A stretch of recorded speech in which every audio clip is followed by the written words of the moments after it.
The cold of the marble floor was the first thing I felt, a brutal shock that shot up my spine. One moment, I was the matriarch of the Ellison family, sitting at the head of my own Christmas dinner table.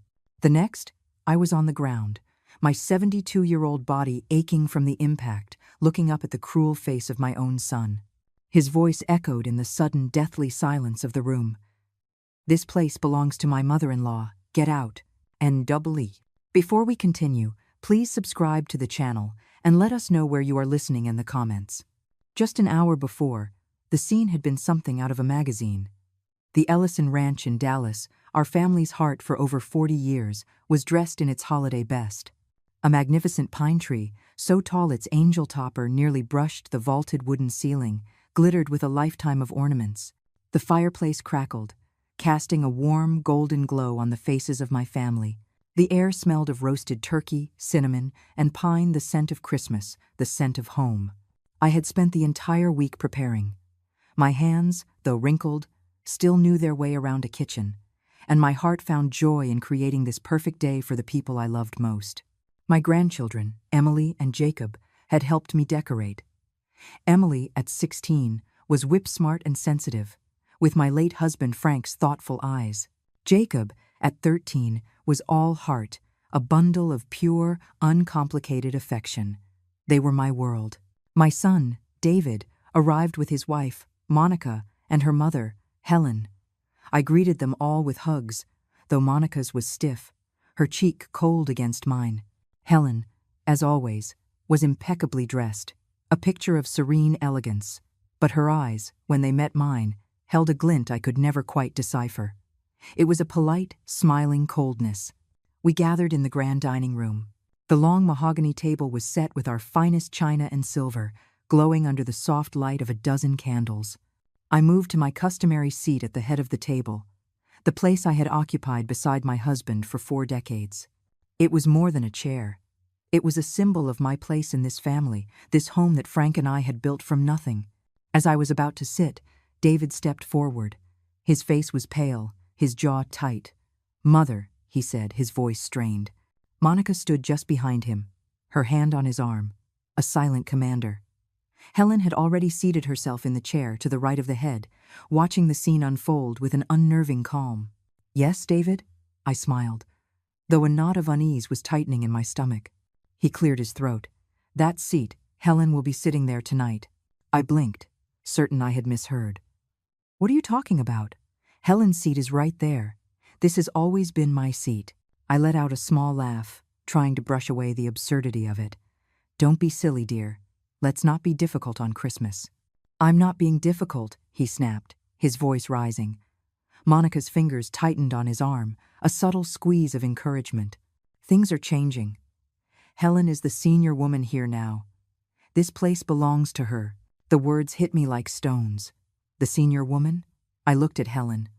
She offered a small, sympathetic smile that didn't reach her eyes. It was the smile of a predator that had finally cornered its prey. The air crackled with tension. The staff, who had been quietly serving drinks, froze in place. My breath caught in my throat. I looked at my son, my only child, the boy I had raised, and saw a stranger. "David," I began, my voice trembling slightly. "This is my home. You know what this chair represents." "It represents the past," he cut me off, his frustration boiling over into rage. "You're stuck in the past, Mother. It's time for new leadership in this family, in this company. It's my house now. It is not your house until I am dead," I said, my voice dropping to a whisper, filled with a sudden, cold fury. That was when he did it. He didn't just ask again. He didn't argue. He lost all patience. He placed his hand flat on my shoulder and pushed. It wasn't a gentle nudge. It was a hard, deliberate shove, fueled by years of resentment I never knew existed. For a 72-year-old woman, it doesn't take much to lose your balance. I stumbled backward, my heel catching on the leg of the chair. Time seemed to slow down. I saw Emily's wide, horrified eyes from across the table. I saw Jacob's mouth open in a silent scream. I saw Monica's lips curl into a faint, triumphant smirk. Then, impact. My hip struck the marble floor with a sickening thud. The sharp, blinding pain was immediate, But the emotional shock was worse. My wine glass, which I'd still been holding, flew from my hand and shattered against the floor, the sound as sharp and violent as a gunshot. A deathly silence fell over the room. It was broken by my grandson. "Grandma!" Jacob screamed, jumping up from his chair to run to me. But my eyes were locked on a small, blinking red light in the corner of the room. Emily, my beautiful, sensitive Emily, had been holding her new phone, intending to capture a video of our family's happy Christmas dinner. Her hand was shaking, but the lens was pointed directly at the scene. It had recorded everything: my son's cruel words, his violent push, my humiliating fall, the broken glass spreading like tears around me. I saw it all reflected in her phone's dark screen: the face of a heartbroken old woman on the floor, the victorious smiles of my daughter-in-law and her mother, and the face of the son I no longer recognized, standing over me without a shred of remorse. The war had begun, and they had just handed me my first and most powerful weapon. A betrayal of that magnitude doesn't happen in a single, explosive moment. It's a cancer that grows in the dark, fed by whispers and secret resentments. Looking back, I can see the signs were all there, like faint cracks in a foundation. I just didn't want to see them. The week before Christmas, while my heart was full of nothing but love for my family, the plot against me was already in motion. I remember that week so clearly. The Dallas air was crisp and cool, a welcome break from the usual Texas heat. The city was aglow with festive lights, and I felt a genuine sense of peace. Frank had been gone for 2 years, and the holidays were still tinged with sadness. But my grandchildren, Emily and Jacob, were a powerful antidote to grief. Their excitement was contagious. I spent an entire afternoon at Neiman Marcus, searching for the perfect gifts. For Emily, I found a beautiful first-edition copy of her favorite classic novel, bound in dark green leather. She had my husband's love for books, a quiet intelligence that saw the world with an artist's sensitivity. I knew she would treasure it. For Jacob, it was easier. He was all boy, full of energy and a love for the outdoors. I bought him the new mountain bike he'd been circling in catalogs for months, a gleaming machine of chrome and black. I pictured his face on Christmas morning and smiled to myself in the middle of the bustling store. I was so wrapped up in my joyful preparations, so blissfully unaware. I imagined them all at the ranch, opening their presents, the fire roaring, our family safe and happy in the home Frank and I had built. I saw David, my son, smiling as he watched his children. In my mind, he was still the boy who used to run to me with scraped knees, the young man who had looked at me with such pride at his college graduation. I was living in a past that, I now realize, no longer existed. While I was choosing wrapping paper, my son was sitting in a dark, expensive restaurant downtown, selling his birthright for a bowl of soup. I can picture the scene now as if I were a fly on the wall. The restaurant would have been one of Monica's choices, all sharp angles, gleaming chrome, and hushed, self-important tones. It was the kind of place where deals were made, a cold and sterile environment for a cold and sterile conversation. The 3 of them were there: David, my son, Monica, his ambitious wife, and Helen, her mother, the serpent in our garden. They would have ordered a bottle of wine that cost more than most people's weekly groceries. Helen would have guided the conversation, as she always did, with the practiced skill of a master puppeteer. She never raised her voice. She never appeared angry. She simply planted seeds of poison with a gentle, concerned smile. "David, darling," I can hear her saying, her voice smooth as silk. "You know how much I admire your mother. Margaret is one of the strongest women I've ever known." She would have paused, letting the compliment land, disarming him. "But," she would continue, her tone shifting to one of deep, feigned concern, "the world of construction, of business. It isn't the same one she and Frank conquered. It's faster now, more ruthless. Her ideas, while well-intentioned, are outdated." David would have shifted uncomfortably in his seat. A part of him, the boy I raised, would have wanted to defend me. "Mother knows what she's doing. She helped Dad build Ellison Construction from the ground up." That's when Monica would have jumped in, playing her part perfectly. "Of course she did, honey," she'd say, placing her hand on his. "No one is denying that. But that was then. This is now. We just had a board meeting where she tried to earmark $1 million for a new local arts program. $1 million. We have competitors trying to undercut us on the Bridgeport contract, and she wants to fund a ballet. Helen would have nodded gravely. It's not about the money, David. It's about focus. Your mother still sees the company as a family project, a way to do good in the community. That's lovely, but it's a liability in this day and age. You see the bigger picture. You have your father's head for business, but you're being held back. She knew exactly which buttons to push. His entire life, David had struggled under the weight of his father's legacy. Frank was a giant of a man, not just in stature, but in character and accomplishment. David, who was not as driven and not as brilliant, had always felt like he was living in his father's shadow.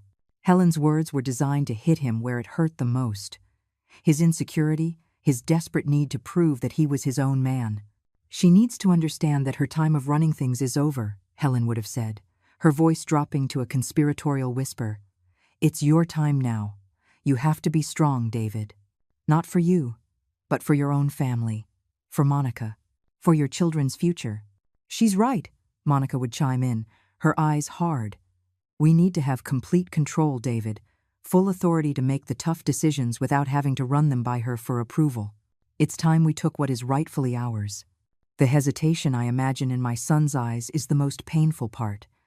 There must have been a moment, a flicker of a second, where his love and loyalty to me fought against the poison they were pouring into his ears. But it wasn't a fair fight. On one side was his mother, who he saw as a relic of the past. On the other were these two women, stroking his ego, promising him the power and respect he craved. He looked at Helen's serene, smiling face. He looked at his wife's determined, hungry expression. They were offering him a crown. All he had to do was betray his own mother. I can see him picking up his wine glass, his knuckles white as he gripped the stem. He stared into the deep red liquid for a long moment. Then he took a slow drink, placed the glass back on the table with a soft click, and gave a single, sharp nod. A silent agreement had been forged in the dim light of that soulless restaurant. The ambush was set, and I, miles away, was happily paying for a bicycle, completely oblivious to the fact that my own son had just agreed to push me out of my home, my company, and my life. A few days before the Christmas Eve storm broke, there was a quiet dinner, a false peace. It was just the four of us, myself, David, and the children. Monica was conveniently away at a spa weekend with her mother, a trip I now see was likely a final strategy session. At the time, I was just relieved to have my son and grandchildren to myself. I thought it was an opportunity to connect, to bridge the strange new distance I'd been feeling between us. I was a fool. I cooked David's favorite meal. Pot roast. Slow simmered for hours until it was tender enough to fall apart with a fork, with creamy mashed potatoes and glazed carrots. It was the taste of his childhood, a meal I hoped would remind him of simpler, happier times. We sat at the smaller round table in the breakfast nook, a cozy space that looked out over the sprawling ranch lands as the Texas sun began to set, painting the sky in shades of orange and purple. For a little while, it felt normal. Jacob chattered excitedly about his school's basketball team, and Emily spoke quietly but passionately about a new photography project. I watched David listen to his children, a soft smile on his face, and my heart ached with love. I saw a glimpse of the man he was supposed to be, the man I had raised. That glimpse gave me the courage to bring up a subject that was dear to my heart. David, I began, waiting for a lull in the conversation. I had the most wonderful meeting today with the folks from the Children's Music Foundation. His smile tightened almost imperceptibly. Oh? I pressed on, my enthusiasm making me blind to the warning sign. They're doing incredible work, providing instruments and free lessons to children in underserved communities right here in Dallas. Their current building is practically falling down, and they're trying to raise funds for a new facility. I was thinking, Ellison Construction could be the lead donor. We could fund the entire performance hall. Imagine it, darling, the Frank Ellison Performance Hall. It would be such a beautiful way to honor your father's memory. I looked at him, my eyes shining with the vision of it. Frank had been a quiet philanthropist. He believed that the wealth we created, came with a responsibility to the community that helped us thrive. This project felt like a continuation of his very soul. David put his fork down with a soft clink against the china. The sound seemed unnaturally loud in the suddenly quiet room. He took a slow sip of water, his eyes cold and unreadable. "Mother," he said, his voice flat and devoid of any warmth, "the company is not your personal charity fund." The words were so blunt, so dismissive, they felt like a physical slap. I stared at him, my smile faltering. I don't understand. It's a tax write-off, of course, and the PR would be wonderful. But more than that, it's the right thing to do. It's what your father would have wanted. I'm not interested in what Dad would have wanted, he said, a sharp, cruel edge to his voice. I'm interested in profit margins and shareholder value. We're in the middle of a bidding war for the new airport expansion. Every dollar counts. We are not a foundation, we are a construction empire, and I would appreciate it if you would let me run it as such. The air went thick with unspoken things. Jacob looked down at his plate, his cheerful energy completely extinguished.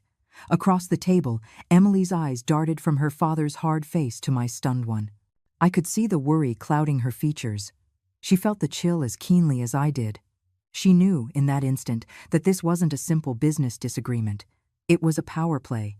I tried to recover, to smooth over the ugly rift that had just torn through our meal. I forced a laugh, but it sounded brittle and hollow even to my own ears. "Of course, dear. You're the CEO.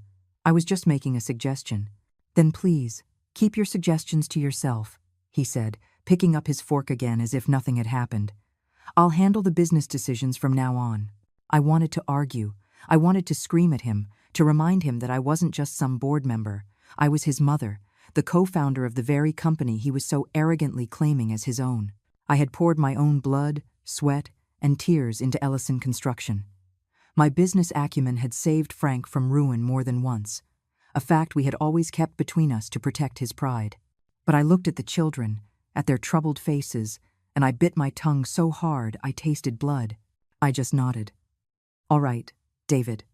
The rest of the dinner was an exercise in agony. We talked about the weather, about school, about anything and everything except the elephant that was now sitting at the table with us. But the pot roast tasted like ash in my mouth. The warmth of the room had evaporated, replaced by an icy cold that had nothing to do with the winter evening outside. As I looked at my son, I saw the full extent of Helen and Monica's influence. His words weren't his own. They were echoes of their cold, calculating ambition.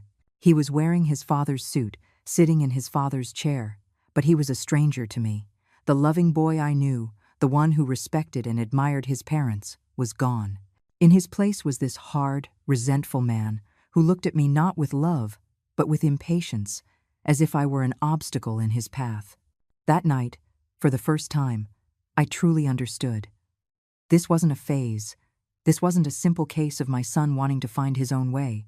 A chasm had opened up between us, deep and wide, and perhaps impossible to cross. He wasn't just trying to run a company. He was trying to erase me from it. And I knew, with a certainty that chilled me to the bone, that the quiet dinner was just the first tremor before the earthquake. The drive from the ranch to Charles Bennett's office was a blur. The familiar Dallas skyline, usually a symbol of the empire Frank and I had built, seemed alien and hostile. Every glittering skyscraper felt like a monument to the corporate ruthlessness that had infected my son. My hip throbbed with a dull, persistent ache, but it was nothing compared to the pain in my heart. Charles Bennett had been my husband's lawyer, his best friend since they were boys, and the executor of his will. His office was an oasis of timeless dignity in a city obsessed with the new.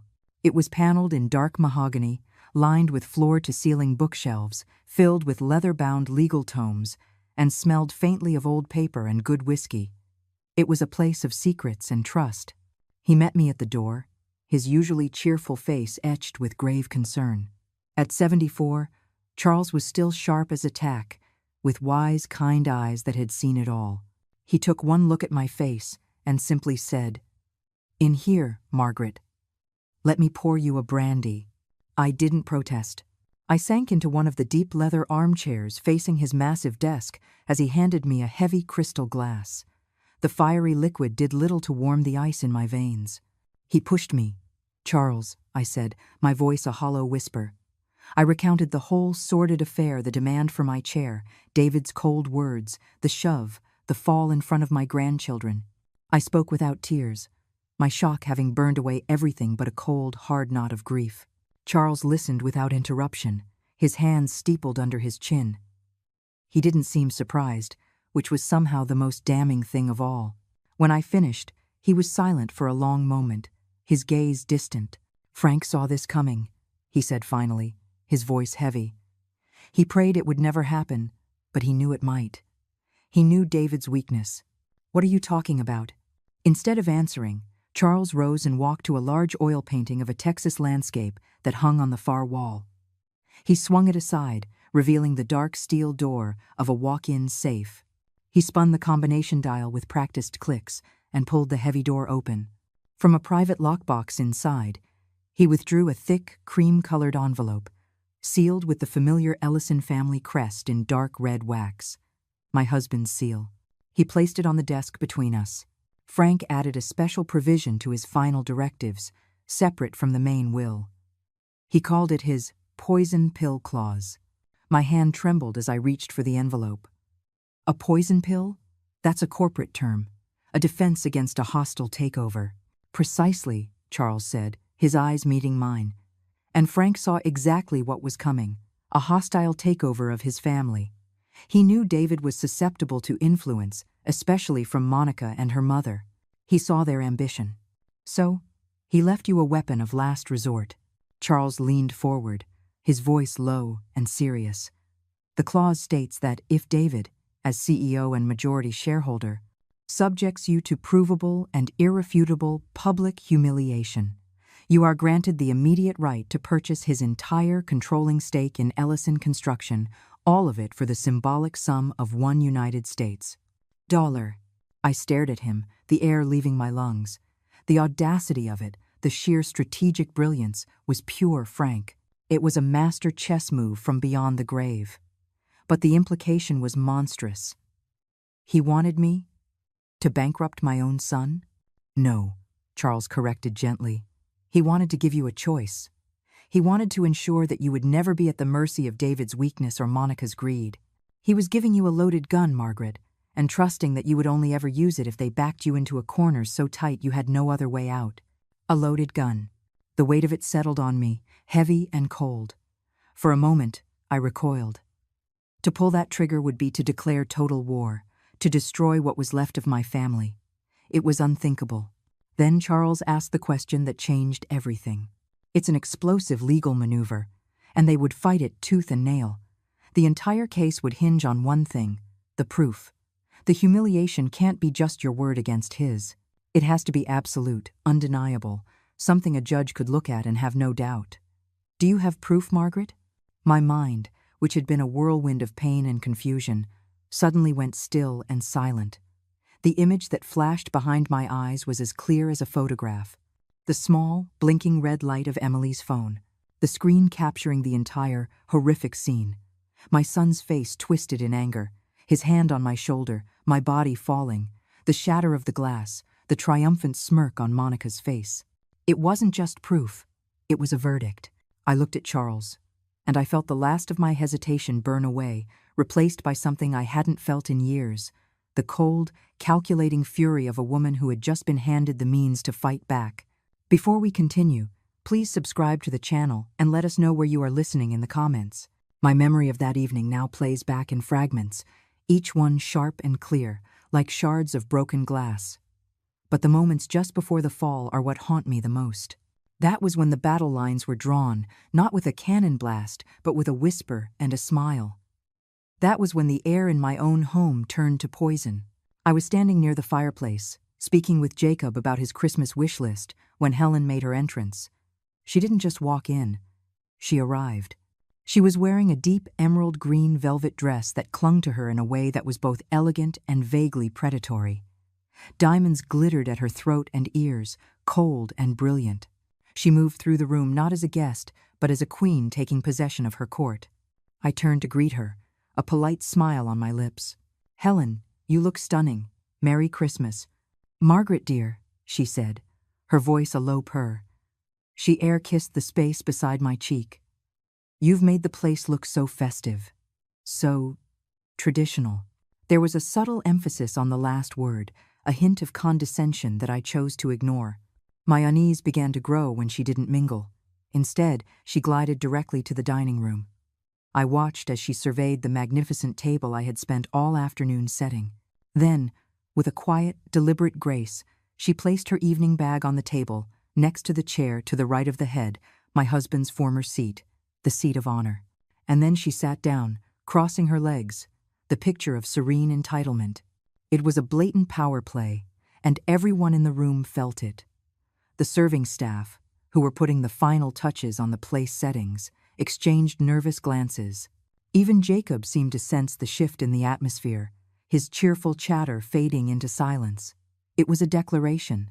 She was no longer a guest. In her mind, she had already been promoted. I saw David and Monica standing near the entryway, their heads close together. They were a tight, conspiratorial unit. Monica had her hand locked on David's forearm, her crimson nails digging slightly into the fabric of his suit jacket. I couldn't hear her words, but I could read the intensity in her expression, the way her eyes bored into him. It was the look of a handler giving a final, urgent command to a prized animal before letting it off the leash. Later, piecing it all together, I could almost hear her whisper, her voice a venomous hiss in his ear. "It's time, David. The pleasantries are over. Are you going to be the man of this house? Or are you going to let her treat you like a little boy forever? Show her who's in charge now." I watched my son's face. I saw the conflict there, the flicker of doubt, the shadow of the boy who loved his mother. But it was fleeting. Under Monica's relentless pressure, his features hardened, his jaw set. He straightened his shoulders, pulling himself up to his full height, a pale imitation of his father's confident stance. He was steeling himself for what was to come. The writing was on the wall, in bold, cruel letters, and I had been too busy admiring the Christmas decorations to read it. The pressure from those two women was a physical force in the room. It was a vice, and my son was caught in the middle, being squeezed until his own character and conscience were crushed. Helen, with her silent, regal disapproval from the table, and Monica, with her sharp, whispered provocations, had become the puppet masters. David was about to dance on their strings.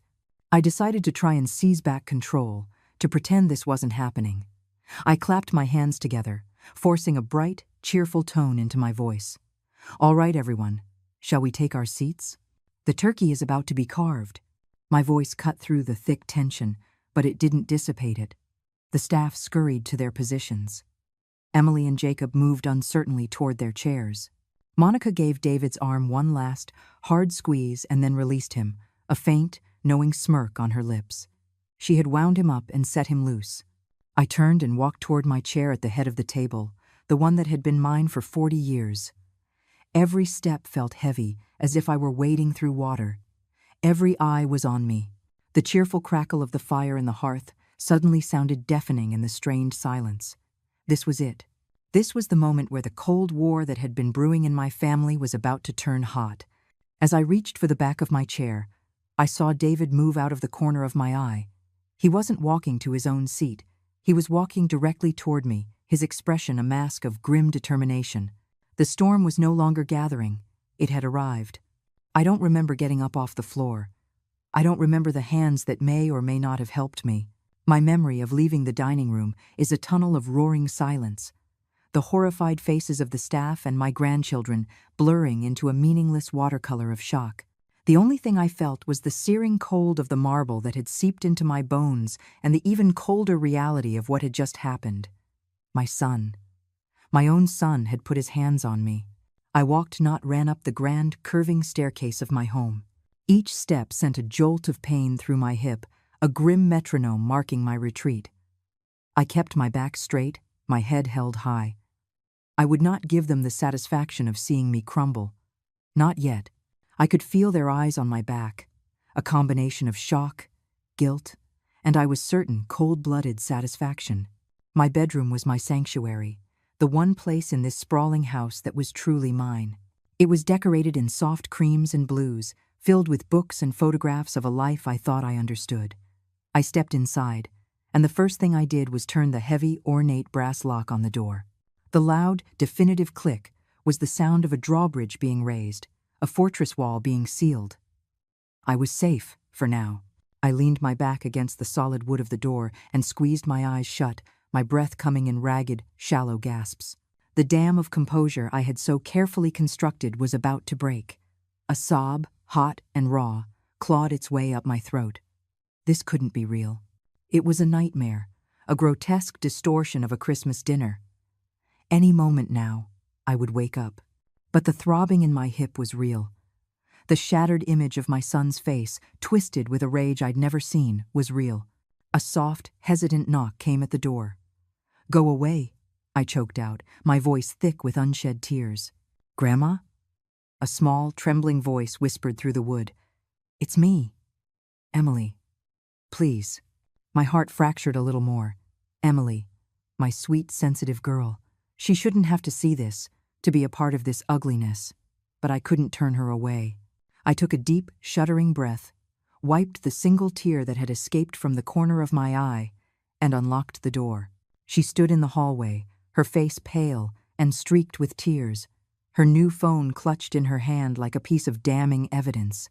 She looked so small, so lost. "Grandma." "I'm so sorry," she whispered, her voice breaking. "I was just trying to get a picture of the candles. And then, and he..."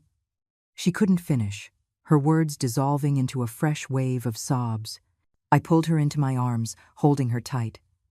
"Oh, my sweet girl," I murmured into her hair. "This is not your fault. None of this is your fault. You hear me?" She nodded against my shoulder, but her body was still shaking. After a long moment, she pulled back slightly and held out the phone to me. Her hand was trembling so violently the device was a blur. I think you need to see this," she said, her eyes pleading with me to understand. I took the phone from her. Its cool, smooth surface felt alien in my hand. "Go to your room, sweetheart," I told her gently. "Lock your door. I'll come see you in a little while." She hesitated, looking as if she wanted to stay, to protect me. But she saw the new, hard look in my eyes and simply nodded, giving my hand one last squeeze before turning and hurrying down the hall. I locked the door again and walked on unsteady legs to a wingback chair near the window. Outside, the last light of day had faded, and the vast Texas sky was a blanket of dark, indifferent velvet. For a moment, I just sat there, the phone heavy in my lap. Did I really want to see it? Did I want to relive the single most humiliating moment of my life? Part of me wanted to throw the phone against the wall, to shatter it into a million pieces and pretend it never happened. Part of me, the mother in me, wanted to find excuses for David, to believe he had just snapped under pressure, that he didn't mean it. But the other part of me, the part that had survived droughts and recessions, the part that had stood shoulder to shoulder with Frank as we clawed our way to the top, I knew that sentiment was a luxury I could no longer afford.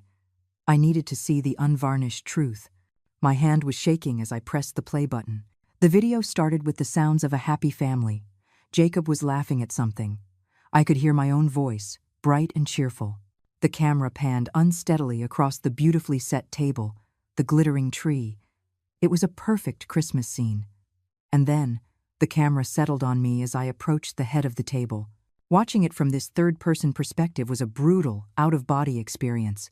I saw it all, with a clarity that stole my breath. I saw David's approach, his face a mask of false confidence. I heard his cold, rehearsed words. I saw my own confused, hurt expression. And then I saw the push. It was worse than I remembered. It wasn't a moment of lost temper. It was deliberate, calculated. It was an act of violence. I watched my own 72-year-old body stumble backward, my arms flailing, my face a mask of pure shock. I saw the fall, the sickening thud, as I hit the unforgiving marble.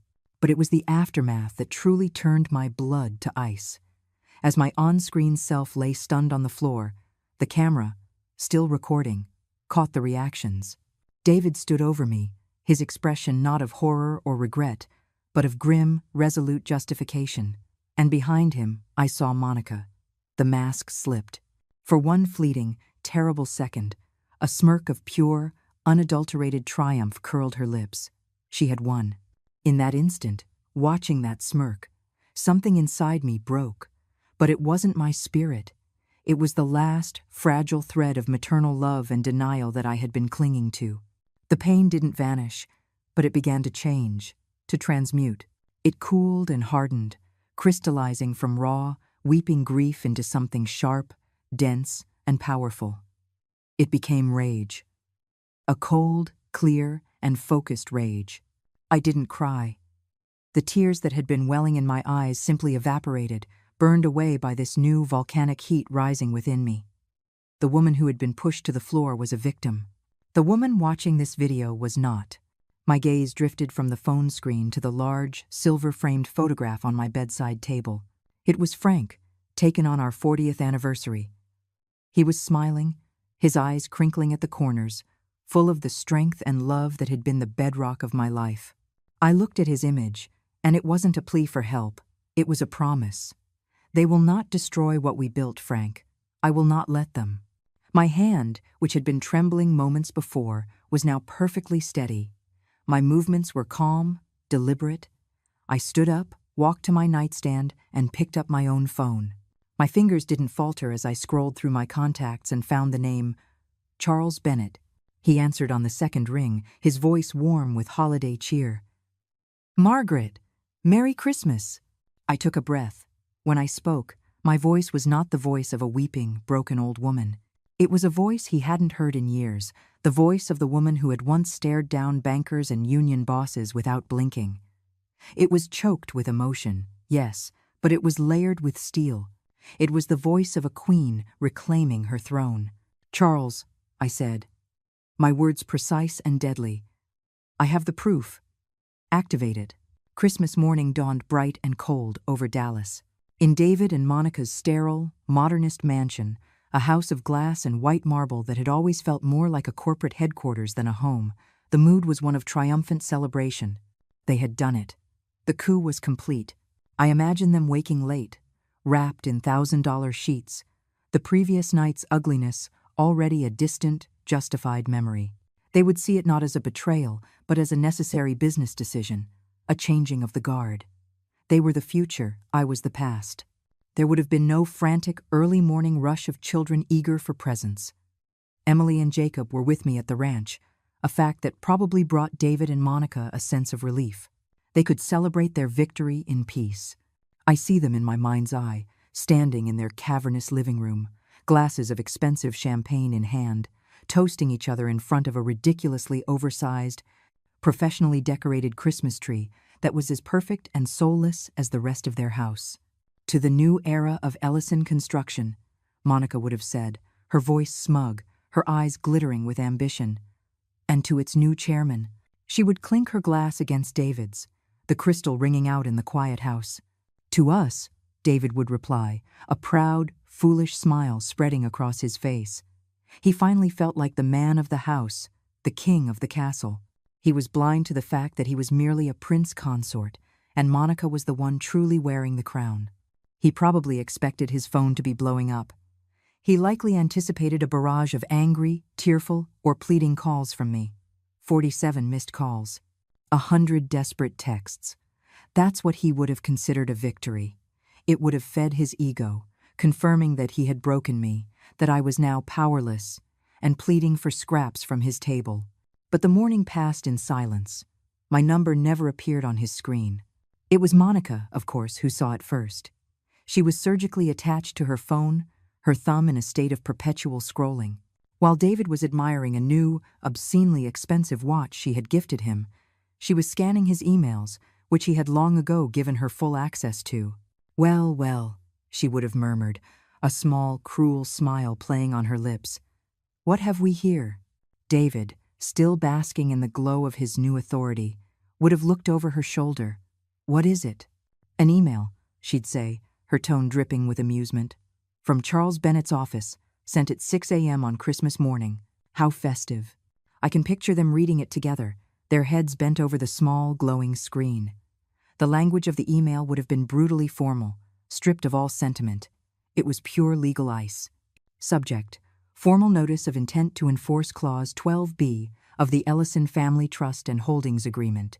Dear Mr. Ellison, This letter serves as formal and official notification that, as of 9 p.m., on December 24th, a triggering event as defined in Clause 12b of the aforementioned agreement has occurred. Consequently, Mrs. Margaret Ellison is hereby exercising her irrevocable right to purchase your full and complete controlling interest, 51%, in Ellison Construction Incorporated. As stipulated, the purchase price for this transfer of shares is contractually fixed at the sum of $1 USD. Please expect to receive formal transfer documents and further instructions from our office within the next business day. We advise you to secure legal counsel. Sincerely, Charles Bennett, Associates. There would have been a moment of stunned silence as they processed the words. Then, the laughter would begin. It wouldn't be a small chuckle of disbelief. It would be a full-throated, condescending roar. Monica would throw her head back and laugh, a sharp, ugly sound that echoed off the marble floors. Is she serious? Monica would gasp, wiping a tear of mirth from her eye. $1? The old woman has finally lost her mind. This is pathetic. David's own laughter would be a beat behind hers, a little less certain at first, but then growing in volume as he took his cue from his wife. She's bluffing. It's a scare tactic. What did she think? That I'd see this and come running back to her, begging for forgiveness. It's a Hail Mary pass from a quarterback with a broken arm, Monica would sneer, her confidence absolute. She's got nothing. The clause itself is probably unenforceable, some sentimental nonsense your father cooked up that would never hold up in court. They would have dissected it, picking it apart with the arrogance of people who believe they are untouchable. Their entire analysis would have hinged on one simple, fatally flawed assumption. And let's be real, David would say, puffing out his chest. Even if, in some fantasy world, this clause was ironclad, where would she get the money? Monica would nod, swirling her champagne. Exactly. She's asset-rich but cash-poor. All her wealth is tied up in the company you control. To buy you out, she'd need access to hundreds of millions in liquid capital to cover the company's debts and operational costs, even if the share price is $1. No bank would ever give her that kind of loan without the company as collateral, and we would never approve it. It's a dead end. She has absolutely no way to fund it. She doesn't have a leg to stand on. They were so sure, so wrapped up in their own cleverness. They saw the world through a lens of balance sheets and stock prices, and in that world they were invincible. They couldn't conceive of a strategy that relied on anything else.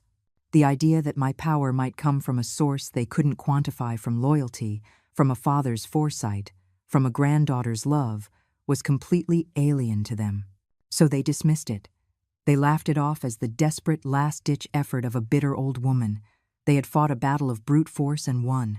They had no idea that I was fighting a completely different war on a battlefield they couldn't even see. They deleted the email, poured another glass of champagne, and went about their Christmas day, secure in the knowledge that they had won. They were celebrating a victory, completely unaware that the single quiet email they had just laughed at wasn't a pathetic bluff.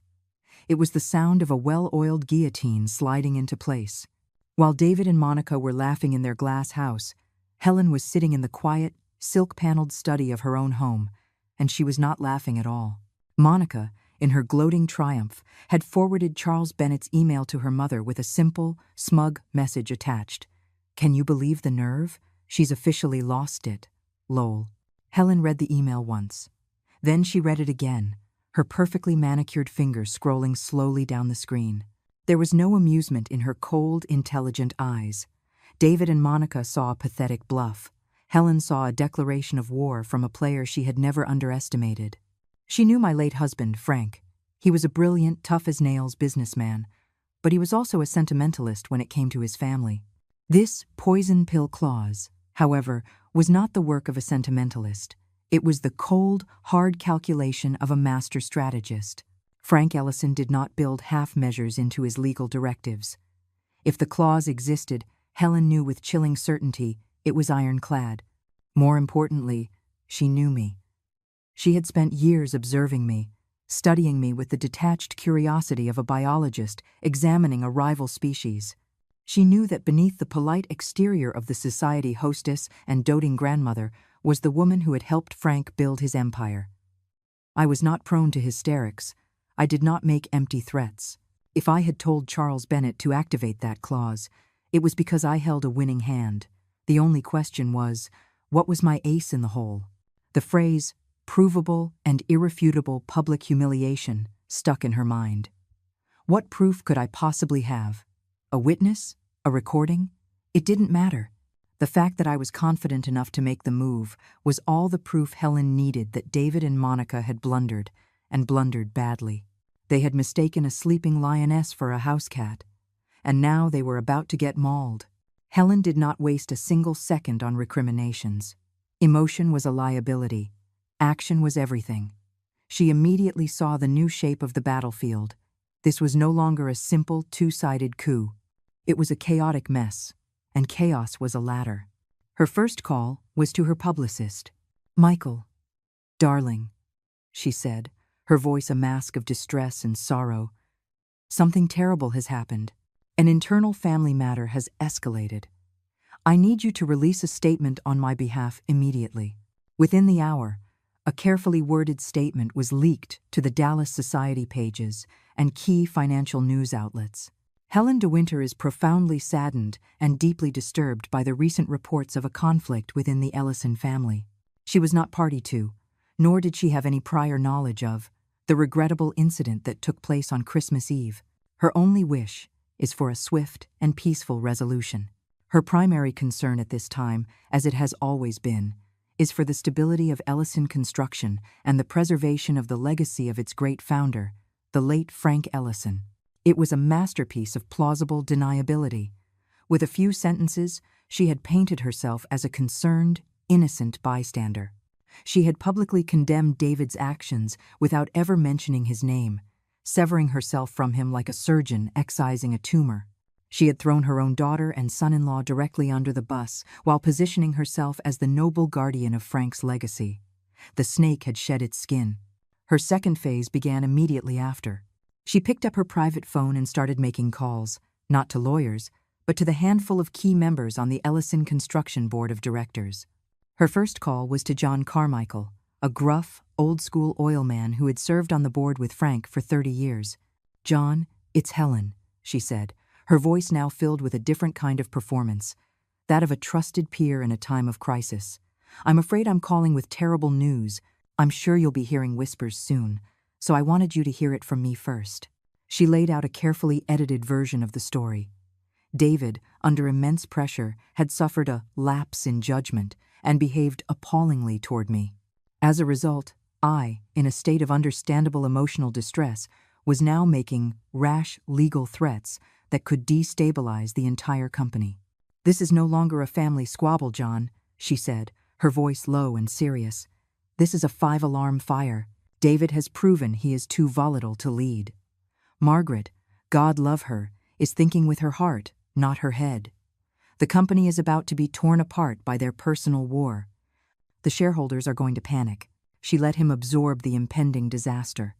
Then, she offered the solution. "The board needs to act," she said calmly. "We need a steady, neutral hand at the tiller to guide us through this storm, someone who isn't emotionally compromised, someone who respected Frank, and who can protect what he built. I am prepared to put my name forward to serve as interim chairwoman until this unfortunate crisis is resolved." She wasn't an ally of David and Monica, fighting for their control. She wasn't an ally of mine, seeking to restore order. She was a third power, emerging from the smoke and chaos. She was a shark that had been circling, and having smelled blood in the water, she was now making her move. The war for Ellison Construction was no longer a duel. It was now a viper's nest, and the three-way battle had officially begun. The first 48 hours after Christmas were a brutal lesson in modern finance. As Monica had so smugly predicted, my plan hit a brick wall, and it hit hard. I went to the banks, the same institutions where the Ellison name had been golden for 40 years. I met with bankers who had called my husband a friend, men who had attended his funeral and spoken of his integrity. They were all very polite. They offered me coffee and condolences. And then, one by one, they turned me down flat. David had been busy. He had used his power as CEO to poison the well, warning every major lender in Dallas that Ellison Construction was in the midst of a hostile takeover attempt and that any capital loaned to me would be at extreme risk. He painted me as an unstable, emotional widow on a vendetta. He made me a pariah overnight. By the third day, I was at my wit's end.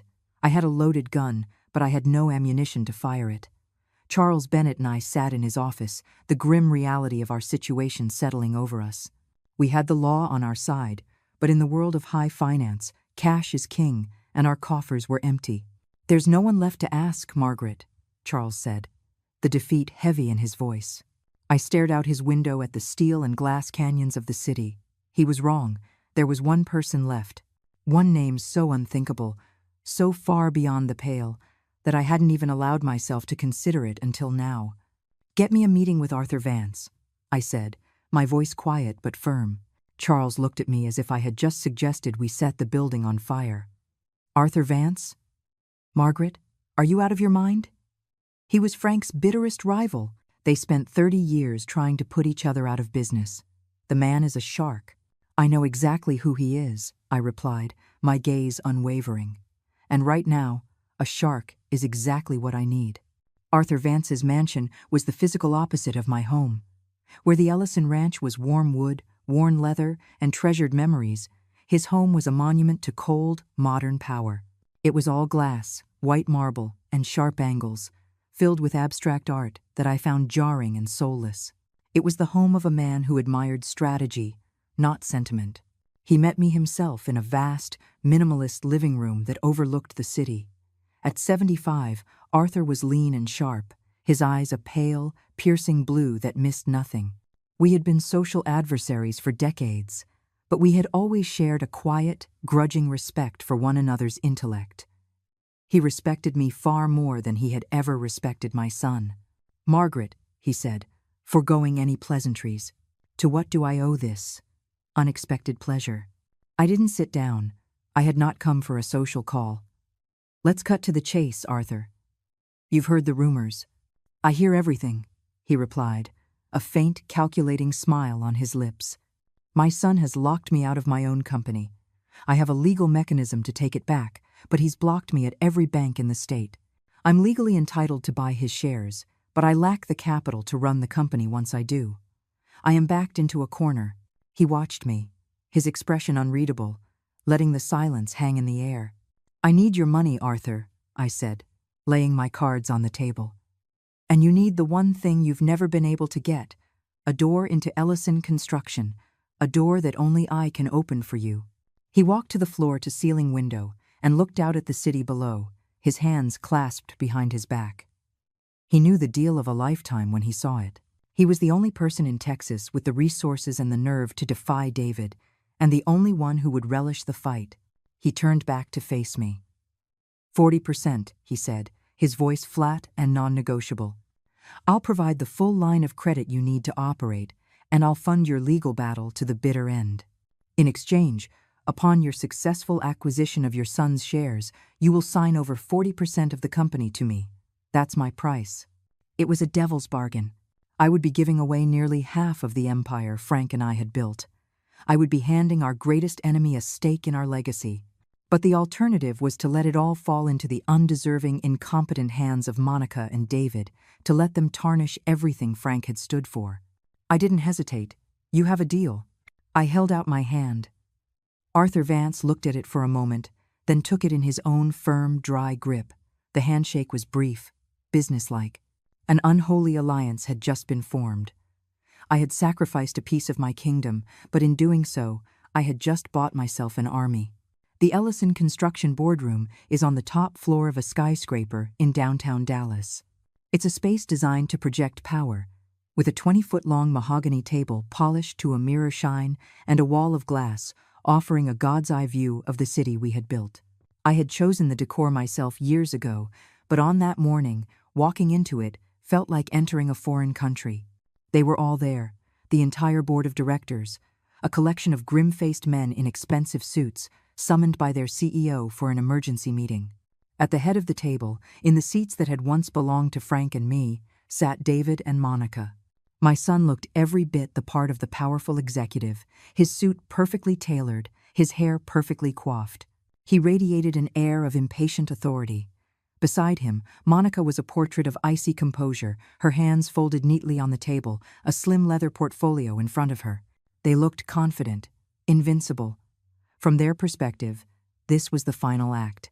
They had weathered my pathetic legal threat, secured the banks, and were now about to publicly consolidate their power and formally cast me out.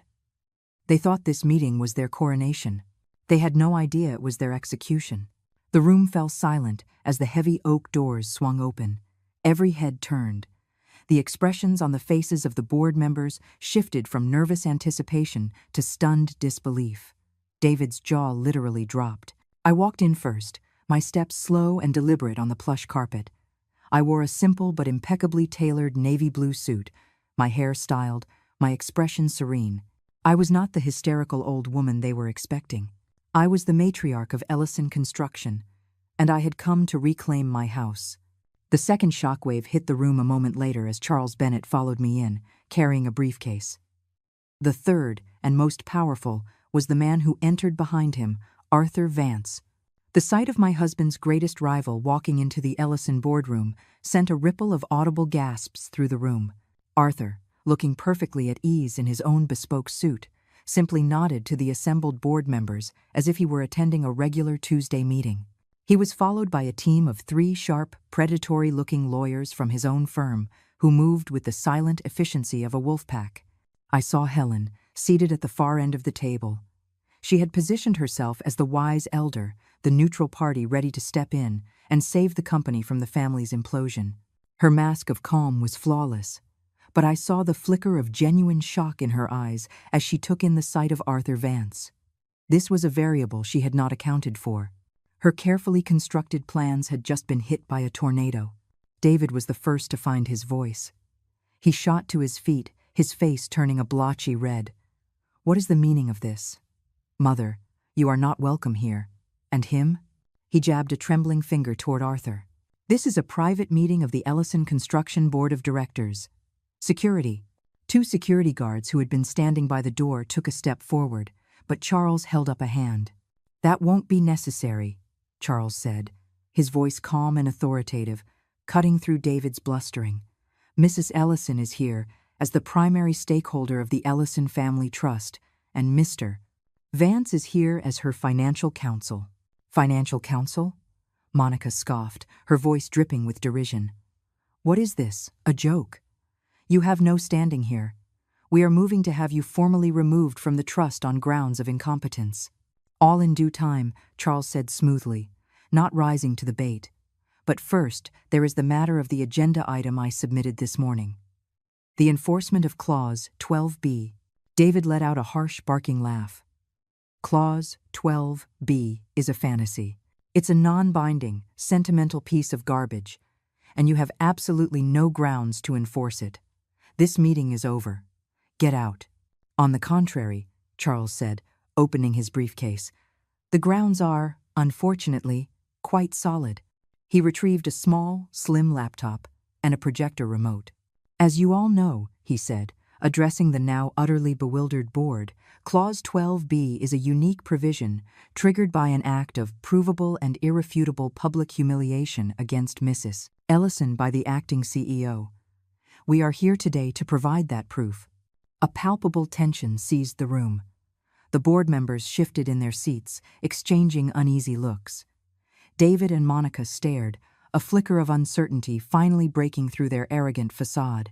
"What proof could we possibly have?" "This is ridiculous," David stammered, but his voice had lost its conviction. Charles didn't answer. He simply aimed the remote at the large screen that descended silently from the ceiling at the far end of the room and pressed a button. The screen flickered to life. For a moment, there was just the image of our beautifully decorated dining room, the Christmas tree glittering, the candles glowing. The sound of cheerful family chatter filled the silent boardroom. I saw a few of the board members relax slightly. This was just a home video. Then the camera found me. It found David. The audio became sharp and clear. Every person in that room heard my son's voice, cold and cruel. "That seat, Helen will be sitting there tonight. They heard my confused reply, my attempt to laugh it off. They heard him snap back, his voice rising with anger. "It represents the past. You're stuck in the past, Mother. It's my house now." I watched David's face as he was forced to listen to his own cruel words echo through the chamber of his power. The color was draining from his cheeks, leaving behind a pasty, grayish pallor. Monica sat frozen beside him, her knuckles white where she gripped the edge of the table. Across the room, Helen's serene mask had finally cracked, replaced by a look of cold, furious disbelief. She was watching her puppet, her chosen king, publicly immolate himself. Then came the moment. On the giant screen, every person in that room saw my son place his hand on my shoulder. They saw him push me. They saw me, their founder's wife, a 72-year-old woman, stumble and fall hard on the marble floor. The collective gasp in the boardroom was sharp and visceral. One of the older board members, a man who had known me for 30 years, muttered, "Good God." The video wasn't done. The sound of my wine glass shattering on the floor was like a gunshot in the tomb-like silence of the room. And then the camera, in its shaky, amateur horror, caught the final, damning detail, Monica's triumphant smirk. That was it. That was the kill shot. The image of that smirk, projected 10 feet high for the entire leadership of Ellison Construction to see, was more devastating than the fall itself. It revealed the malice, the conspiracy, the cold-blooded intent behind the act. Charles clicked the remote, and the screen went black. No one spoke. No one moved. The silence that filled the room was absolute, profound, and suffocating. It was the silence of a tomb. All eyes were on David. He was slumped in his chair, his mouth slightly open, his face as white as a sheet. He looked like a man who had just watched his own soul die. He was utterly, completely, and irrevocably broken. I let the silence hang for a long, heavy moment. I let them all absorb the full weight of what they had just witnessed. I let them sit with the ugliness of it, the shame of it. Then I rose slowly from my chair. I reached into my jacket pocket and withdrew a single, crisp, $1 bill. I walked the length of the table, my heels clicking softly on the floor, the only sound in the world. I stopped beside my son's chair. He didn't look up at me. He couldn't. I placed the dollar bill on the polished mahogany table, directly in front of him. It lay there, a small, green rectangle of ultimate ruin. My voice, when I spoke, was not loud. It did not need to be. It was calm, clear, and carried the weight of absolute victory. According to the clause, I said, my gaze sweeping across the stunned faces of the board, this company is now mine. The only person in the room who wasn't in a state of shock was Arthur Vance. He was leaning back in his chair, a small, almost imperceptible smile of pure, intellectual satisfaction on his face. He had not come to see a fight. He had come to witness a masterpiece of strategy. And he had not been disappointed. In the days that followed the board meeting, a deep and unnatural quiet settled over the Ellison ranch. The dust from the explosion had settled, but the air was still thick with the fallout. The war was over, but the silence that remained was not the silence of peace. It was the silence of a graveyard. David and Monica came to collect their things on a gray, overcast afternoon. There was no confrontation, no final, dramatic showdown. The time for words, for anger, for anything but the grim business of severance was long past. They moved through the house like ghosts, their footfalls echoing in the empty halls. I watched them from the landing of the grand staircase, unseen. David was a hollowed-out version of the son I once knew. His shoulders were slumped, his face was gaunt and colorless, and he avoided looking at anything for too long, as if the very objects in his childhood home were now judging him. He packed his belongings with the slow, mechanical movements of a man in a trance, a man who had lost everything and was only now beginning to comprehend the depths of his own foolishness. He had made his bed, and now he had to lie in it. Monica was a different story. Her silence was not born of shock or shame. It was a coiled, furious thing. She packed with a brutal, angry efficiency, her movements sharp and jerky. She slammed drawers and cupboards shut, the sounds like punctuation marks in her wordless rage. She didn't look broken. She looked like a cornered animal, temporarily defeated but already plotting her next move from the ruins of this one. She didn't spare a single glance for the home she had schemed so desperately to control. For her, it was just a prize that had been snatched from her grasp. As they carried the last of their designer suitcases out the door, she never once looked back. Helen, in her typical fashion, had been far more pragmatic. She hadn't bothered with a formal farewell. By the time the ink was dry on the preliminary transfer documents, she had already vanished. No phone call, no note.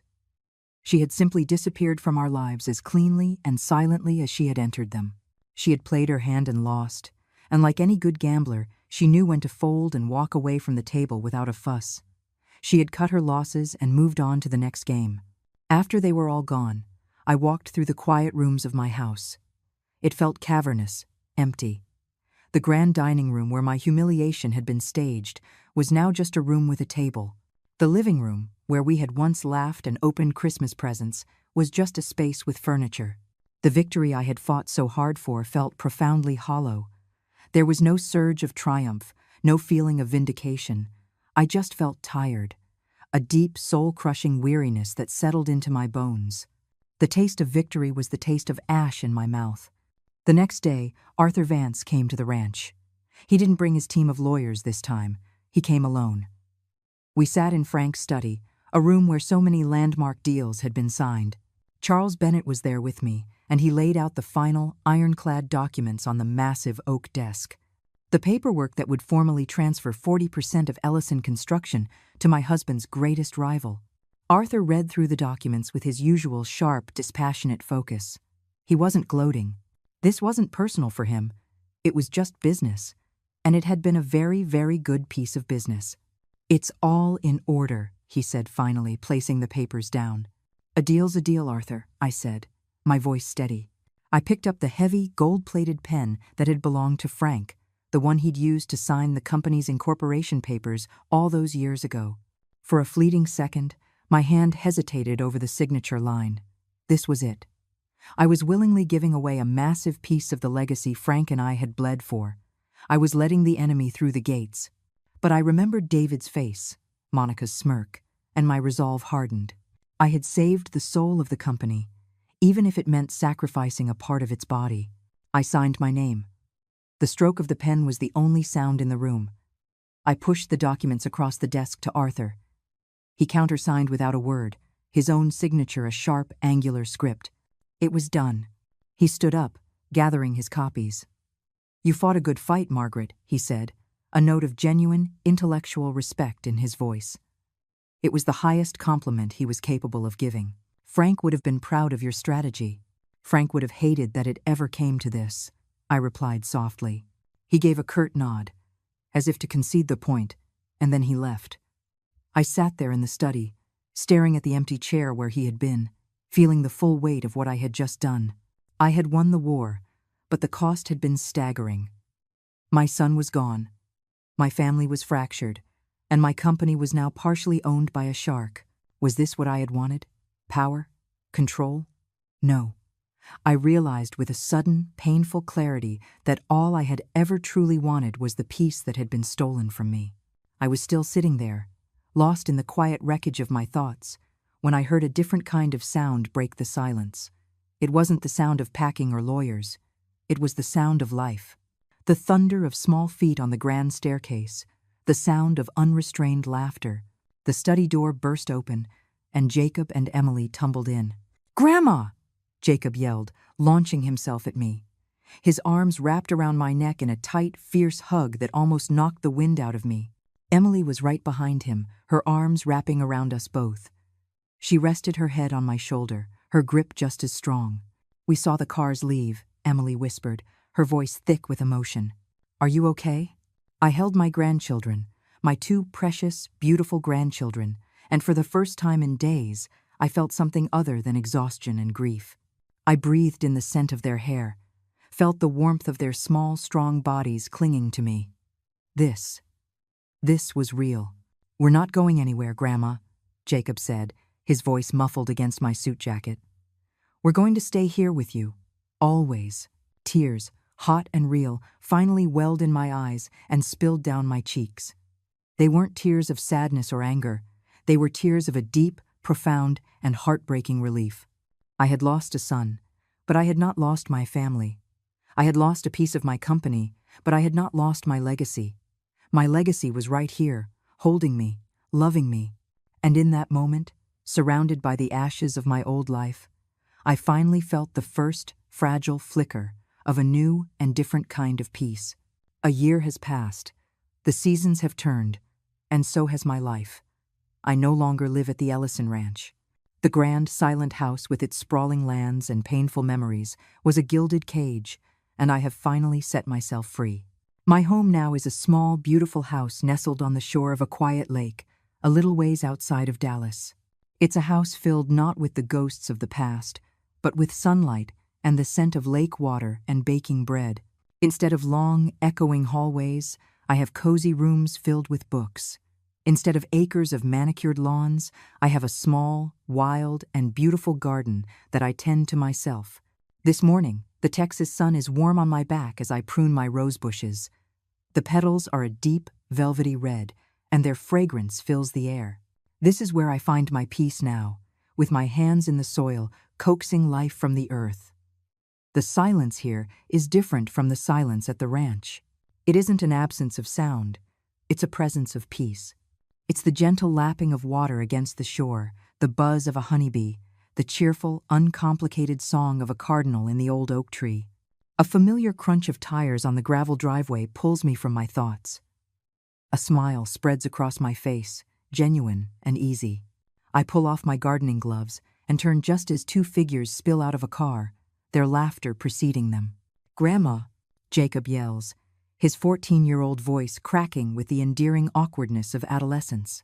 He's all long limbs and boundless energy, and he closes the distance between us in a few loping strides, wrapping me in a hug that lifts me clean off the ground. Emily, now a poised and graceful 17, follows at a more sedate pace, but her smile is just as bright. "We brought you that new mystery novel you wanted," she says, holding up a book as she gives me her own warm embrace. "And Jacob ate half the cookies we were supposed to bring on the drive over." "Did not," Jacob protests, his mouth already full of another cookie. Their weekend visits are the rhythm of my new life, the steady, joyful beat of my heart. We spend our time fishing off the small wooden dock, baking, playing board games, and talking. We talk about everything: their friends, their school, their dreams for the future. We never talk about that Christmas. We don't have to. We survived it, and the bond forged between us in that fire is stronger than steel. After the boardroom meeting, the path forward became surprisingly clear. The fight had taken its toll, and I had no desire to return to the cutthroat world of corporate power plays. Arthur Vance, true to his nature, saw an opportunity. He made me an offer, not for another 40%, but for the rest of my controlling interest in Ellison Construction. It was a fair offer, a ridiculously generous one. He didn't have to make it. He already had his foot in the door. But I think in his own way he understood. He wasn't just buying a company. He was buying my freedom, and he knew the price was high. I accepted. I kept only a small, non-controlling block of shares, which I placed into a tightly managed trust fund for Emily and Jacob. My children's children would never have to worry about money, but they would have to make their own way in the world. They would have to build their own legacies, not inherit a tarnished one. I walked away from the empire I helped build. I left the money, the power, the influence, and the name on the side of the skyscraper, and I have never, for one single moment, regretted it. Later that afternoon, after a long and lazy lunch on the porch, Emily brings me the mail. It's the usual collection of bills and catalogs, but there's one thing that stands out: a postcard. The picture on the front is of a sleek, modern skyscraper in Shanghai. The handwriting on the back is sharp and angular, instantly recognizable. "Margaret, heard you sold the rest of your shares. Smart move. You won, you know. You always win. A.V." I hold the postcard for a long time, looking at Arthur's familiar, arrogant script. He thinks I won the war we fought, the corporate battle, the fight for control of Ellison Construction. He sees the world in terms of wins and losses, of territories conquered and deals closed. He will never understand the truth. My victory wasn't the moment I placed that dollar bill on the boardroom table. My victory wasn't bankrupting my son or outmaneuvering my enemies. My real victory is this. It's the warmth of the sun on my face. It's the sound of my grandson's laughter as he skips a stone across the lake.